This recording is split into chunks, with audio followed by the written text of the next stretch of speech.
Hello everyone. इस video में समझेंगे इलेक्ट्रिक करंट क्या है, इलेक्ट्रिक करंट के क्या क्या प्रॉपर्टीज हैं, इन सभी के बारे में समझने की कोशिश करेंगे। जैसे अगर आप किसी भी इलेक्ट्रिक सर्किट को देखा होगा या बचपन में कभी आपने एक बैटरी से वायर्स को कनेक्ट करके आपने बल्ब जलाया होगा, ठीक है। अगर उसे ऑब्जर्व करें तो क्या होता था, जैसे आप किसी एक जगह पर एक सेल या फिर बैटरी कनेक्ट करते थे, ठीक है। ये जो दोनों है, ये बैटरी के दोनों टर्मिनल्स को रिप्रेजेंट किया जाता है। आप पॉजिटिव टर्मिनल को इस बड़े वाले लाइन से रिप्रेजेंट कर सकते हैं और इस स्मॉल लाइन से नेगेटिव टर्मिनल को रिप्रेजेंट किया जा सकता है। तो यानी कि आपने सबसे पहले एक बैटरी लगाया और फिर क्या किया, वहां से वायर्स कनेक्ट किए और यहाँ पर कोई बल्ब, एलईडी बल्ब या जो भी बल्ब था आपके पास, वो कनेक्ट किया और फिर यहाँ से वायर आपने कनेक्ट कर दिया। तो आप ये ऑब्जर्व करते कि यहाँ से यहाँ मतलब ये जो बल्ब है ये ग्लो करना स्टार्ट कर देता है। तो ये जो बल्ब है इसके ग्लो करने के पीछे क्या रीजन है? इसके पीछे रीजन है कि ये जो बैटरी है यहाँ से करंट फ्लो होकर जब इस बल्ब से फ्लो करती है और फिर यहाँ से नेगेटिव पर पहुंचती है तो ये बल्ब ग्लो करने लगता है। तो आखिर क्या ऐसा इसके अंदर फ्लो करता है या जो कुछ भी इसके अंदर फ्लो करता है उसको ही कहते हैं इलेक्ट्रिक करंट। आइए अब इसे थोड़ा और डिटेल में समझते हैं। जैसे हमने इस वायर के एक पार्ट को यहाँ से ऑब्जर्व करने की कोशिश की। वायर तो बहुत थिन होता है, आपने ऑब्जर्व किया होगा कि उसकी थिकनेस बहुत कम होती है, लेकिन अगर उसे जूम करके और ठीक से बड़े लेवल पर अगर ऑब्जर्व करें कि आखिर इसके अंदर हो क्या रहा है, तो आइए पहले उस चीज को समझते हैं। जैसे मान लेते हैं हमारे पास जो वायर है वो कुछ इस तरीके से, ठीक है, ऐसा ही कुछ वायर होता है, वो बहुत थिन होती है, उसे हमने जूम करके ऑब्जर्व करने की कोशिश की। तो जब भी आप किसी वायर को कट करोगे तो उसका जो ये वाला पार्ट होता है, जैसे मान लीजिए कि ये वायर का एक पार्ट है, ठीक है, ये वायर का एक पार्ट है, तो इसका जो ये एरिया है इसके थ्रू ही इलेक्ट्रॉन्स का फ्लो होने वाला है, ठीक है। मतलब ये एक तरीके से कह सकते हो कि ये एक स्पेस है, ये एक सरफेस है, इस जितने भी इलेक्ट्रॉन्स हैं या जितने भी चार्ज पार्टिकल्स है वो इसके थ्रू ही फ्लो करने वाले हैं। तो इस एरिया को, ये जो सरफेस है, इसे बोला जाता है एरिया ऑफ क्रॉस सेक्शन। तो आप ऐसा बोल सकते हो कि ये जो पार्ट है, this part is called area of cross section, ठीक है। मतलब आप जितने भी इलेक्ट्रॉन्स पास करेंगे इस एरिया से होकर ही पास करते होंगे, ठीक। अब दूसरी बात करते हैं कि इलेक्ट्रिक करंट के पीछे रीजन क्या होता है कि वायर्स में जो इलेक्ट्रिक चार्ज आप लोग सभी जानते होंगे। जैसे हमारे जितने भी सब्सटेंस है सबके अंदर इलेक्ट्रॉन्स, प्रोटॉन्स और न्यूट्रॉन्स प्रेजेंट है, जिसके कारण इलेक्ट्रिक चार्ज के प्रॉपर्टी आती है। तो ये जो इलेक्ट्रिक चार्ज किसी कंडक्टर से जो फ्लो करता है, तो उस फ्लो करने का जो रेट है, मतलब मान लीजिए इलेक्ट्रॉन्स फ्लो कर रहा है इसके अंदर से, ठीक है, कई सारे इलेक्ट्रॉन्स जो है ये नेगेटिव से होकर पॉजिटिव की तरफ जा रहे हैं। तो ये जो इलेक्ट्रॉन्स का फ्लो है ये किसी ना किसी रेट से होता होगा, तो उस रेट को हम लोग बोलते हैं इलेक्ट्रिक करंट। यानी कि किसी भी कंडक्टर के अंदर जो इलेक्ट्रॉन्स का फ्लो है वो किस रेट से हो रहा है, that is called electric current, ठीक है। उसके बाद जैसे सपोज करिए ये हमारा कंडक्टर था, ये वाला पार्ट अगर नेगेटिव से कनेक्टेड है और ये वाला पार्ट अगर पॉजिटिव से कनेक्टेड है तो क्या चीजें होंगी इसके अंदर।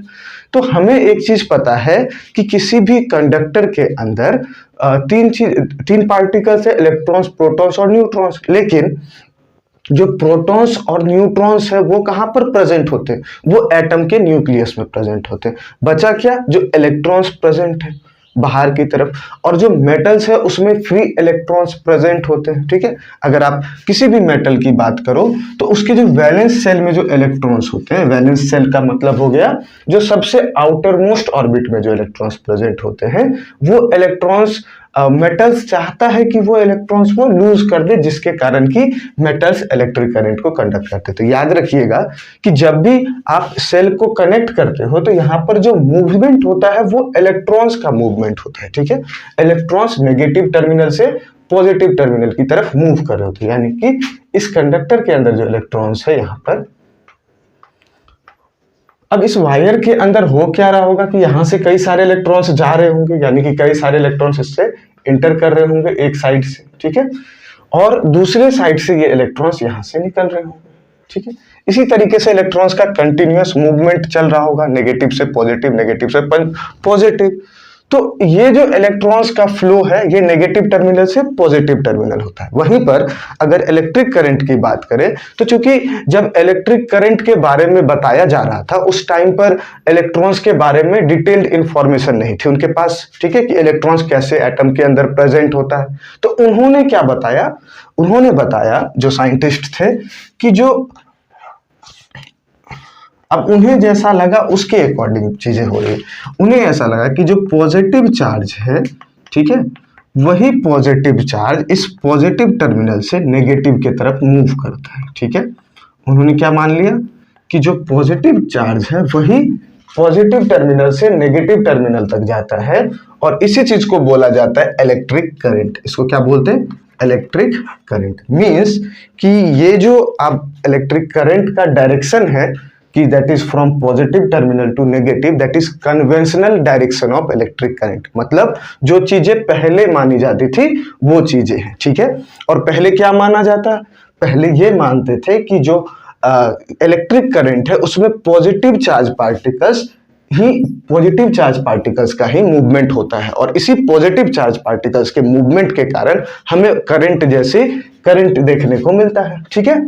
तो यानी कि एक चीज हमारे पास क्लियर हो गई कि ये जो चार्ज पार्टिकल्स है, पॉजिटिवली चार्ज पार्टिकल्स, वो किसी भी क्रॉस सेक्शनल एरिया से जो फ्लो कर रहे हैं, ठीक है, वो किस रेट से फ्लो करते हैं उसको बोला जाता है इलेक्ट्रिक करंट। लेकिन रियलिटी में ऐसा नहीं होता। फिर भी बोल सकते हैं कि जितने भी डिवाइसेस थे उस टाइम पर, जो कुछ भी थी, वो इसी बेसिस पर क्रिएट कर दी गई। तो बाद में भी यही एज्यूम करते चले गए कि जो इलेक्ट्रिक करंट है वो पॉजिटिव चार्ज का मूवमेंट होता है जहां पर वो पॉजिटिव टर्मिनल से नेगेटिव टर्मिनल तक जाती है। लेकिन रियलिटी ये है कि जो मूवमेंट होते हैं पार्टिकल्स का वो है इलेक्ट्रॉन्स का एक्चुअल मूवमेंट होता है और वो इलेक्ट्रॉन्स नेगेटिव टर्मिनल से पॉजिटिव टर्मिनल पर मूव करते हैं। तो इन सभी चीजों को देखते हुए जो इलेक्ट्रिक करंट है उसका डेफिनेशन ये लिखा जा सकता है, द रेट ऑफ, ठीक है, इसे नोट भी कर सकते हैं आप अगर चाहे इलेक्ट्रिक करंट का डेफिनेशन नोट करना, the rate of flow of electric charge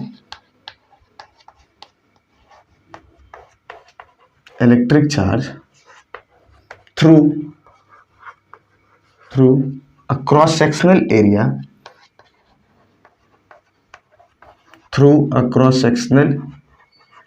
area is called electric current, ठीक है, is called इलेक्ट्रिक करंट।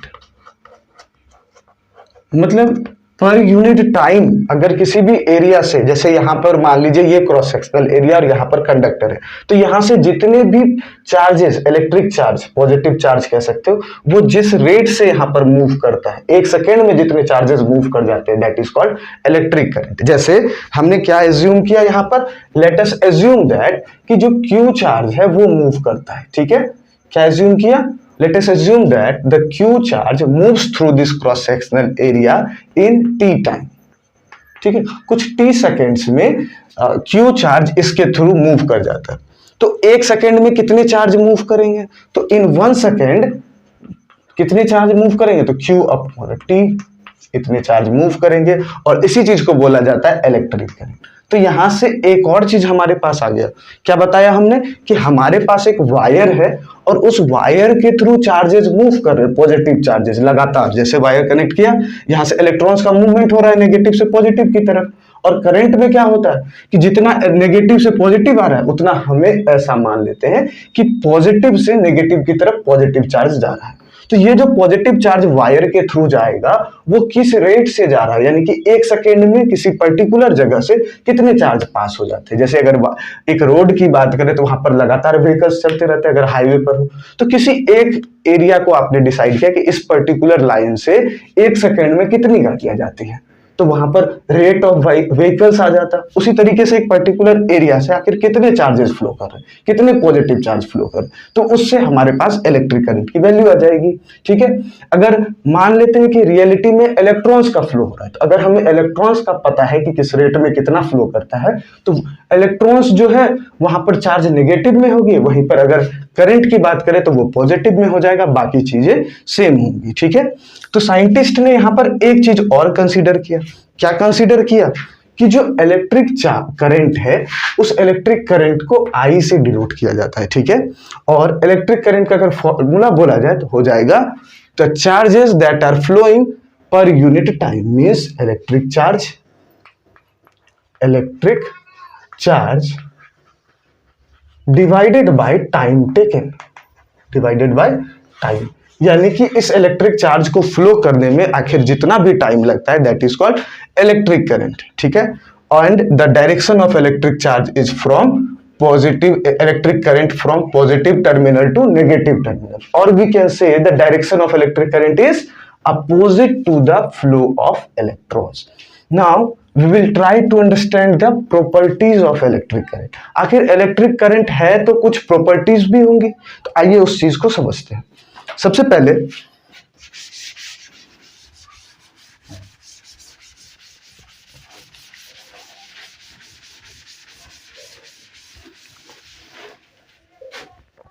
जितने भी फिजिकल क्वांटिटीज को स्टडी करते हैं उन सभी की कुछ ऐसे क्वांटिटीज होते हैं जो किसी दूसरे पर डिपेंडेंट होते हैं, जिसे बोलते हैं डिराइव्ड फिजिकल क्वांटिटी, और वही कुछ ऐसे फिजिकल क्वांटिटीज होते हैं जो फंडामेंटल होते हैं, जो किसी पर डिपेंडेंट नहीं होते। उसी तरीके से जैसे हमारे पास टाइम है, टाइम किसी पर डिपेंडेंट नहीं है, टाइम हो गया, लेंथ हो गया, ठीक है, मास हो गया, टेम्परेचर, ठीक है। उसी तरीके से जो इलेक्ट्रिक करंट है उसका सबसे पहला प्रॉपर्टी है it is a fundamental property, it is a fundamental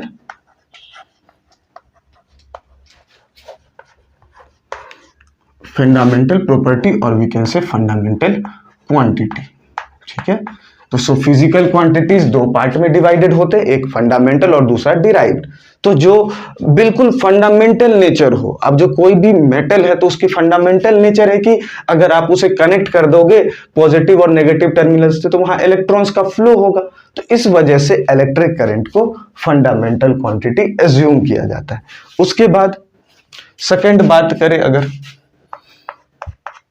electric current is scalar और वेक्टर, यहां पर बहुत ज्यादा कंफ्यूजन होती है कि इलेक्ट्रिक करंट को स्केलर क्वांटिटी बोल दिया जाए या वेक्टर क्वांटिटी बोलना चाहिए। क्योंकि अगर जनरली इसके बारे में ऑब्जर्व करें तो आप लोग क्या कहते हो, the electric current moves from positive terminal to negative terminal.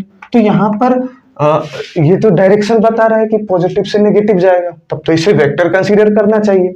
लेकिन ये जो पॉजिटिव से नेगेटिव टर्मिनल है एक्चुअल में यहां पर बताया जा रहा है कि जो इलेक्ट्रिक करंट है उसमें जो चार्जेस का फ्लो होगा, तो पॉजिटिव चार्ज का मूवमेंट होता है पॉजिटिव टर्मिनल से नेगेटिव टर्मिनल पर। वहां पर अगर आप वायर के डायरेक्शन को चेंज कर दो तो उसमें करंट का भी डायरेक्शन चेंज हो जाता है। ठीक है, जाएगा पॉजिटिव से नेगेटिव, लेकिन जो उसका एक्चुअल डायरेक्शन है वो वायर के डायरेक्शन पर डिपेंड करता है कि आप वायर को कैसे लेकर जा रहे हो। वहीं पर जो वेक्टर क्वांटिटीज होते हैं उसमें एक फिक्स्ड डायरेक्शन होता है, आप कुछ भी चेंज कर दो उसमें जो वेक्टर क्वांटिटी है उसमें इनिशियल और फाइनल पॉइंट के बीच एक स्ट्रेट लाइन होगा। लेकिन यहां पर ऐसा कुछ नहीं होता। और दूसरी बात, जो वेक्टर्स हैं उन्हें ऐड करने का तरीका अलग होता है। जैसे अगर 5 + 3 बोल दिया जाए तो आप डायरेक्ट ऐड कर दोगे, दैट विल बी अलजेब्रिक सम। ठीक है, 5 + 3 लिख दिया जाए, आप ऐड कर दिया। लेकिन वहीं पर अगर मान लेते हैं कि आपके पास वेक्टर में दो चीजें हैं, जैसे अगर 5 न्यूटन इधर फोर्स लग रहा है और 3 न्यूटन इधर लग रहा है, तो आप डायरेक्ट उसे नहीं जोड़ सकते 5 + 3। वहां पर उसका जो रिजल्टेंट होगा वहां पर आप साइन को भी कंसीडर करते हो। अगर उधर 5 लगता है फोर्स और इस साइड 3 न्यूटन लगता है तो जो उसका रिजल्टेंट होगा that will be 5 - 3, that will be 2 Newton. ठीक है, तो कुछ ऐसी क्वांटिटीज होती है जिसमें डायरेक्शन को कंसीडर करते हैं। तो जहां डायरेक्शन की बात आ जाए यानी कि जो वेक्टर क्वांटिटीज हैं वो वेक्टर लॉ ऑफ एडिशन को भी फॉलो करेंगे। मतलब वेक्टर्स को ऐड करने का एक कुछ लॉज है ठीक है, जैसे ट्राइंगुलर लॉ ऑफ एडिशन बोल सकते हैं, दूसरा होता है पैरेललोग्राम लॉ ऑफ एडिशन। तो इन सभी लॉज को फॉलो करना होता है जितने भी वेक्टर क्वांटिटीज है। तो आइए किसी भी एक लॉ को ऑब्जर्व करते हैं। जैसे सपोज करते हैं हमारे पास एक वायर इधर से आया और दूसरा वायर इधर से आया, कोई दिक्कत, और इसमें 2 एम्पियर करंट है और इसमें भी 2 एम्पियर करंट है। अब यहां से अगर एक वायर जाए तो इसमें जो करंट की क्वांटिटी होगी या जो करंट की डायरेक्शन होगी वो कितनी होगी, दोनों ही करंट जो 2 एम्पियर और यहां पर जो 2 एम्पियर है दोनों ऐड होकर यहां पर 4 एम्पियर आती है। तो एक्चुअल में करंट के केस में दोनों को डायरेक्टली ऐड कर दिया गया, 2 + 2 4, ये एक अलजेब्रिक सम। वहीं पर वेक्टर में अगर एक वेक्टर इधर से आ जाए और दूसरा वेक्टर इधर से आ जाए, जैसे यहां से एक वेक्टर आया ए और यहां से एक वेक्टर आया बी, और दोनों के बीच अगर एंगल थीटा हो जाए तो यहां पर रिजल्टेंट जो है वो a + b नहीं होता, ठीक है, डायरेक्ट ए का मैग्नीट्यूड और b का मैग्नीट्यूड नहीं, वहां पर डायरेक्शन भी कंसीडर करते हैं, और यहाँ पर जो मैग्नीट्यूड होता है वो होता है a² + b² + 2ab cos theta. तो इस चीज को ध्यान रखना होता है हमें कि जो वेक्टर्स हैं उन्हें ऐड करने के लिए कुछ अलग लॉ है, और वहीं पर जो स्केलर क्वांटिटीज है उसे डायरेक्टली ऐड कर दिया जाता है। तो इलेक्ट्रिक करंट के केस में वो वेक्टर लॉ ऑफ एडिशन को फॉलो नहीं करता, ठीक है, जिस वजह से ऐसा बोला जाता है कि electric current is a scalar quantity. तो दूसरी प्रॉपर्टी क्या होगा, it is a scalar quantity. और क्यों बोलते हैं इसे स्केलर क्वांटिटी, तो इसके 2 रीजंस हैं। क्या क्या 2 रीजंस हैं, सबसे पहला, it only gives the sense of direction of flow of charge. तो ये एक हमें सेंस देता है किस चीज का, तो ये फ्लो ऑफ चार्ज के बारे में बताता है और कुछ भी नहीं, कि चार्ज का फ्लो किधर से किधर होना चाहिए। तो positive charge current positive terminal to negative, वही इलेक्ट्रॉन्स का फ्लो नेगेटिव से पॉजिटिव। दूसरी बात, it does not follow law of vector addition, do not follow law of vector addition, ठीक है। तो ये कुछ 2 प्रॉपर्टीज हैं इलेक्ट्रिक करंट से रिलेटेड, और भी आगे प्रॉपर्टीज है, उन सभी को समझते हैं। इसके बाद जो थर्ड पार्ट है वो है डायरेक्शन ऑफ इलेक्ट्रिक करंट, ठीक है। तो इलेक्ट्रिक करंट की डायरेक्शन वो हमने समझ लिया है, तो उसे भी नोट कर लेते हैं कि क्या क्या डायरेक्शंस कैसे कंसीडर करते हैं। तो एक करंट का जो फ्लो का डायरेक्शन होता है उसे बोला जाता है conventional direction of current. Conventional इसलिए बोला जाता है क्योंकि ये जो इलेक्ट्रिक करंट की डायरेक्शन है ये बहुत पहले से, जब भी पता भी नहीं था कि इलेक्ट्रॉन्स का ही मूवमेंट होता है, वहां पर पॉजिटिव चार्ज का मूवमेंट नहीं होता, लेकिन फिर भी उसी बेसिस पर डिवाइसेस बनते चले आ गए, तो अब भी उसी डायरेक्शन को कंसीडर किया जाता है, इसलिए बोलते हैं conventional direction of electric current. तो conventional direction of electric current. अब इसके अकॉर्डिंग क्या क्या चीजें हैं, conventional direction of electric current, it means that electric current flows from कहां से कहां फ्लो करेगा, from positive terminal to negative terminal. आप इसे कंप्लीट लिख लेना, positive terminal to negative terminal, ठीक है। और we can say the direction of electric current is opposite to flow of electrons, यानी कि जिधर भी इलेक्ट्रॉन के फ्लो का डायरेक्शन होगा बिल्कुल अपोजिट जो है वो इलेक्ट्रिक करंट का फ्लो का डायरेक्शन होगा। तो opposite to the flow of electrons, यानी कि इलेक्ट्रॉन्स जिधर से भी फ्लो करे उसके जस्ट अपोजिट में हमारा जो इलेक्ट्रिक करंट है उसका डायरेक्शन होगा। तो आई होप आपको ये डायरेक्शन पार्ट भी क्लियर होगा। Now let's move to another property of electric charge. आइए उस चीज को समझते हैं। सबसे पहले इसे इरेज कर दिया जाए।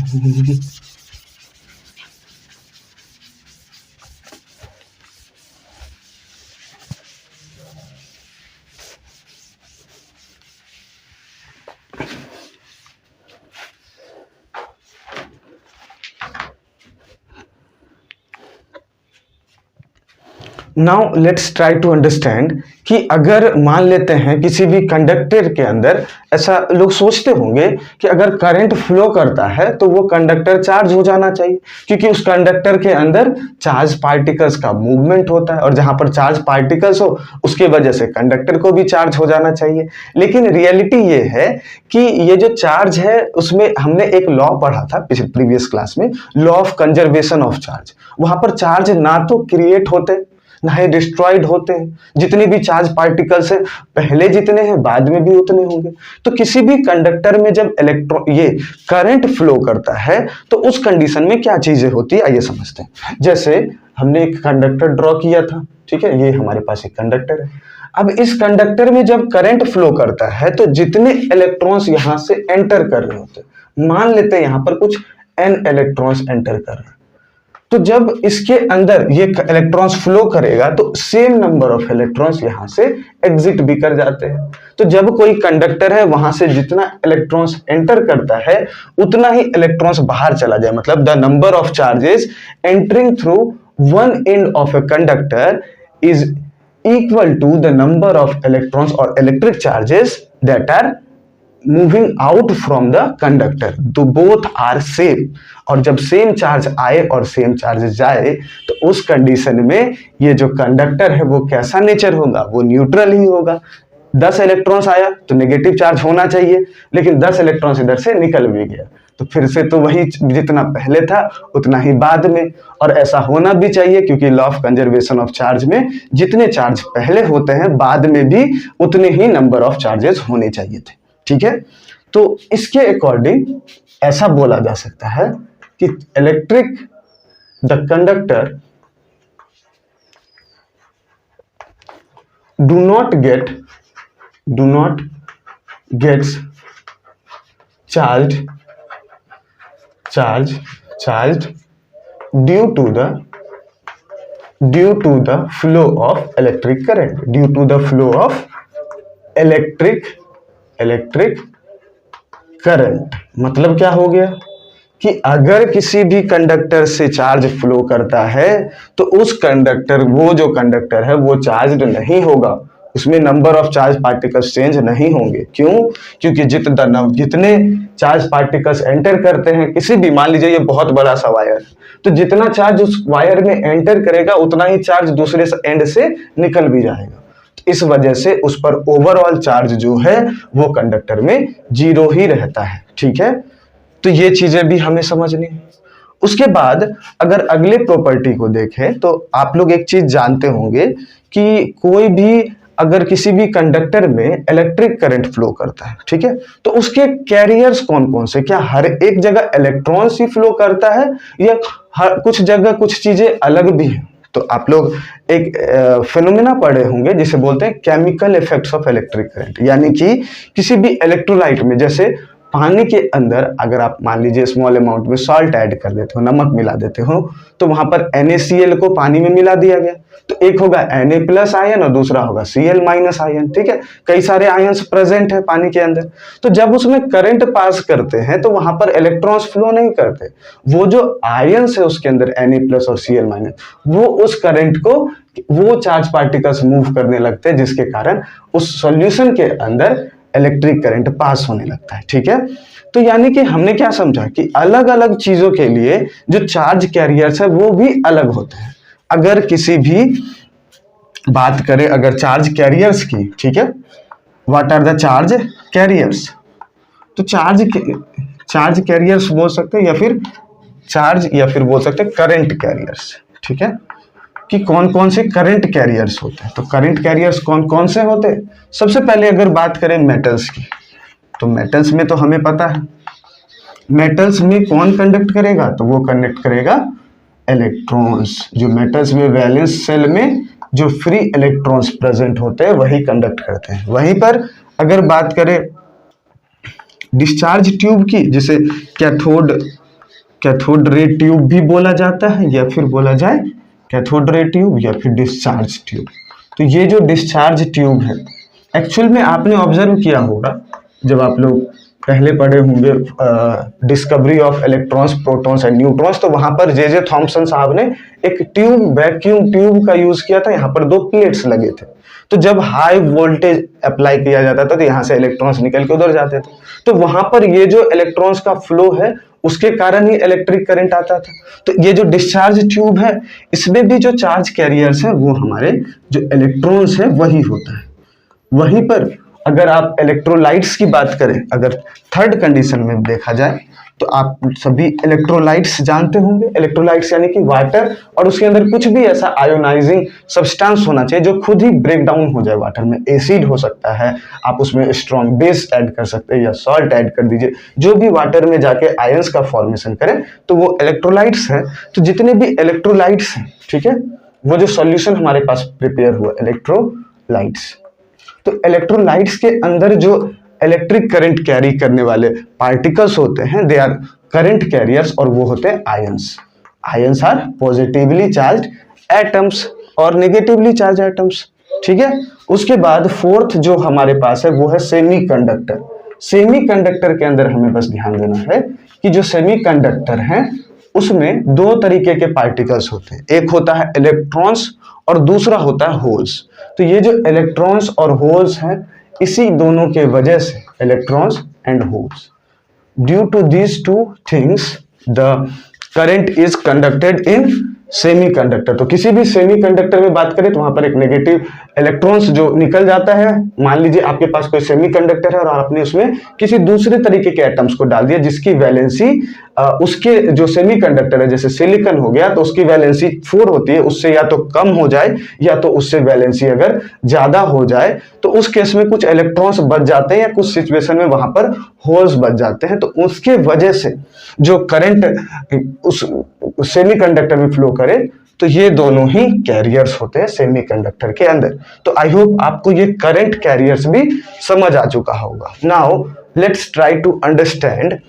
अब इसके बाद जो है वो समझेंगे कि आखिर कितने तरह के करंट होते हैं, ठीक है, कौन कौन से करंट है हमारे रियल लाइफ में, उसे भी समझने की कोशिश करते हैं। तो आई होप कि आप यहां तक लिख चुके होंगे, ठीक है, इसे आप नोट कर लेंगे। आगे देखते हैं।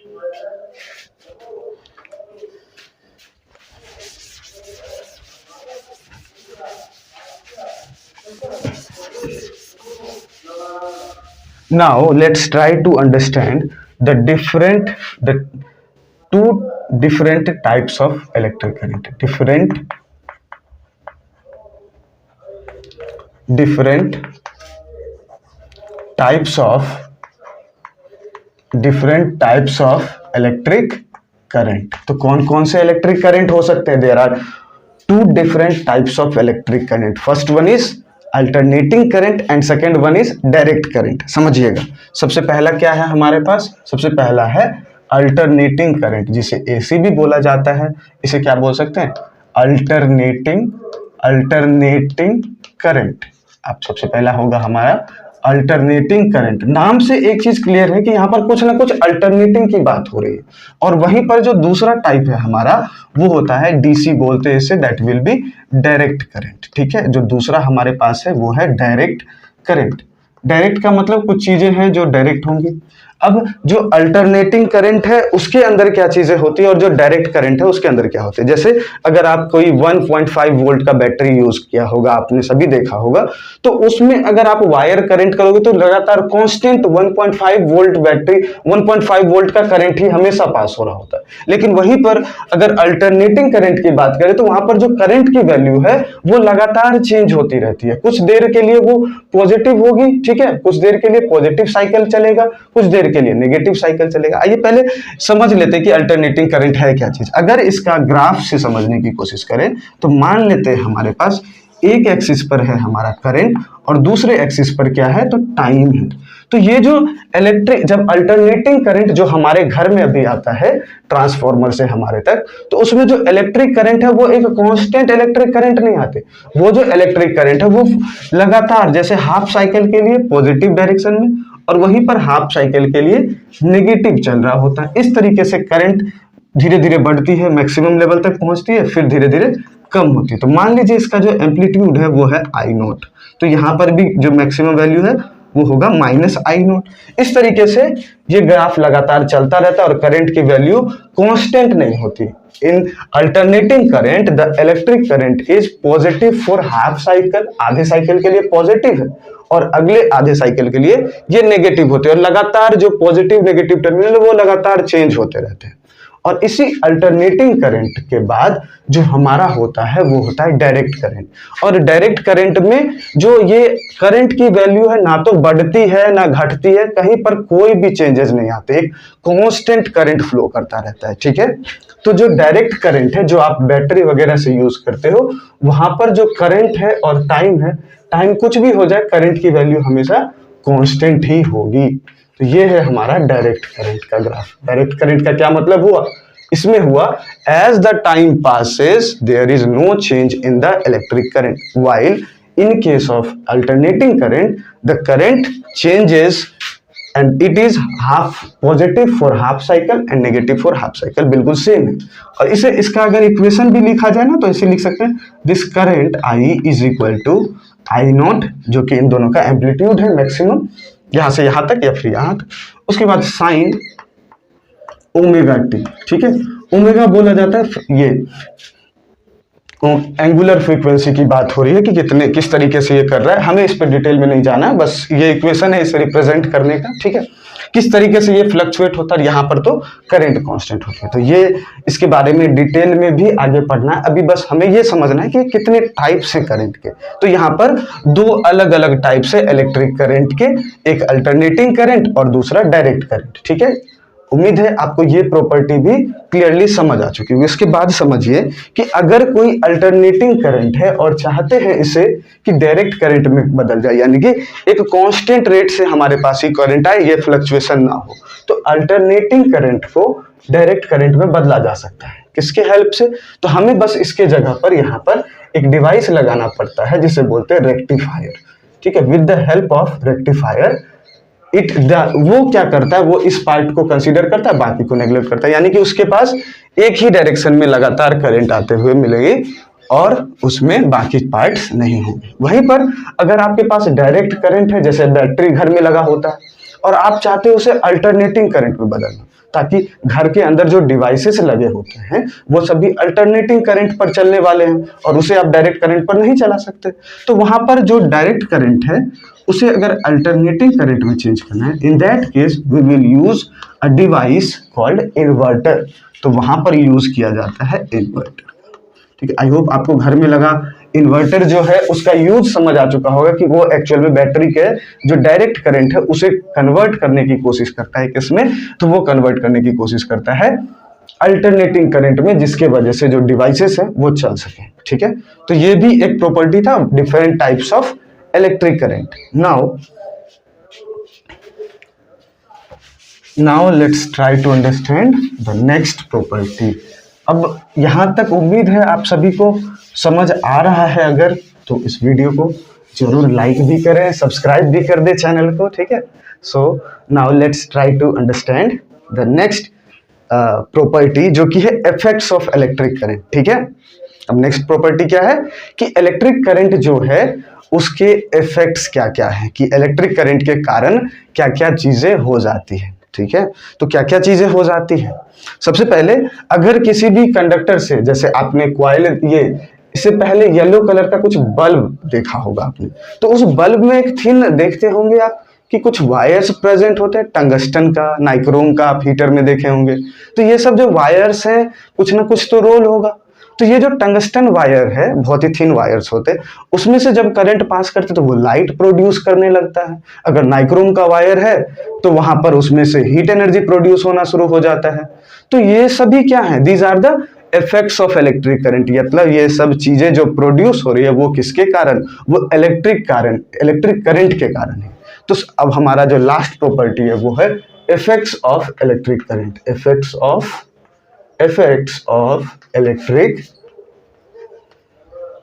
Electric current. तो क्या क्या इफेक्ट्स हैं, सबसे पहले आइए समझ लेते हैं। सबसे पहला इफेक्ट है हीटिंग इफेक्ट, यानी कि जो इलेक्ट्रिक करंट है उसके कारण हीट एनर्जी भी प्रोड्यूस होता है। और हीट एनर्जी प्रोड्यूस हो जाए तो यहाँ पर जैसे कि आप कह सकते हो bulb, filament of the bulb, bulb के अंदर जो फिलामेंट्स लगे रहते हैं वहां पर हमें देखने को मिलता है। और कहाँ पर देखने को मिलता है, एक्चुअल में जो बल्ब फिलामेंट है वहां पर हीट भी प्रोड्यूस होती है कम अमाउंट में, और ज्यादा अमाउंट में लाइट प्रोड्यूस होती है। दूसरा होता है जो हीटर के अंदर जो कॉइल्स लगे होते हैं, हीटर के अंदर जो कॉइल्स लगे होते हैं, वायर्स जो आपने देखा होगा रूम हीटर वगैरह में, वो जो कॉइल्स है वो बहुत ज्यादा अमाउंट में हीट एनर्जी प्रोड्यूस करते हैं। लाइट भी प्रोड्यूस करते हैं लेकिन कम अमाउंट में, जैसे कि बल्ब के अंदर जो फिलामेंट है वो, ठीक है। उसके बाद दूसरा जो इफेक्ट है हीटिंग इफेक्ट के बाद, हीटिंग इफेक्ट के बाद दूसरा क्या होता है, आप लोग लाइट देखते होंगे, ठीक है, जिसको बोल सकते हैं आप, वो जो हीट हुआ तो उसमें से लाइट भी हमें देखने को मिलता है। और क्या हो सकता है, मैग्नेटिक इफेक्ट, अगर किसी भी वायर से करंट पास करे तो वो वायर एक मैग्नेट की तरह बिहेव करने लगता है। जैसे आप लोग इलेक्ट्रोमैग्नेट देखे होंगे कि वायर को कॉइल्स के फॉर्म में कन्वर्ट जब कर दे तो वो एक जो मेटल है उसके ऊपर अगर वायर को, कॉपर वायर को अगर ऐसा मोड़ दिया जाए तब फिर देखते हैं कि वो metal as a magnet behave करता है। तो वो क्या शो करता है, that shows the magnetic effect of current. तो दूसरा इफेक्ट होगा हमारा मैग्नेटिक इफेक्ट, ठीक है। ये आप लोग अभी पढ़ेंगे इसी चैप्टर में आगे जाकर, जिसे बोलते हैं हम लोग एक कॉइल, जो कॉपर है उसे बहुत ज्यादा फोल्ड करके एक कॉइल बना दिया जाता है, और इसके नीचे अगर कोई मेटल हमारे पास प्रेजेंट हो तो वो जो मेटल है वो एज ए सोलेनॉइड बिहेव करता है। इस चीज को बोला जाता है सोलेनॉइड। ये जो कॉइल है हमारे पास मेटल के वायर का, इसको बोलते हैं सोलेनॉइड, और ये एक मैग्नेट के तरह बिहेव करना शुरू करता है। तो ये भी हमें क्या शो करता है, this shows the magnetic effect of electric current. और जो लास्ट है हमारे पास वो है chemical effect of electric current. Chemical effect of electric current, यानी कि अगर आप मान लेते हैं किसी भी इलेक्ट्रोलाइट के अंदर इलेक्ट्रिक करंट पास करे तो वहां पर वो जो चीजें ब्रेक डाउन होकर अलग तरीके से रिएक्शन होना स्टार्ट हो जाता है, जिसे आप शायद कह सकते हो कि गैल्वेनाइजेशन प्रोसेस में भी यूज करते हैं, इलेक्ट्रोप्लेटिंग जितने भी प्रोसेस है। तो वहां पर chemical effects of electric current के बारे में समझते हैं कि जहां पर इलेक्ट्रिक करंट पास करने पर जो ब्रेक डाउन, आयंस का ब्रेक डाउन भी होता है और वहां पर नए तरीके से रिएक्शंस होने शुरू हो जाते हैं। तो these are chemical effects of electric current. आपने ये भी देखा होगा कि अगर करंट पास करते हैं तो वहां पर जो मेटल्स है उसके रिफाइनिंग में भी ये प्रोसेस यूज किया जाता है, जिसे कहते हैं इलेक्ट्रोलाइटिक रिफाइनिंग। तो ये कुछ टाइप्स हैं, ये सभी क्या है, इलेक्ट्रिक करंट के प्रॉपर्टीज है। तो आई होप आपको ये सारे प्रॉपर्टीज अच्छे से समझ आ चुके होंगे। तो thank you for watching this video.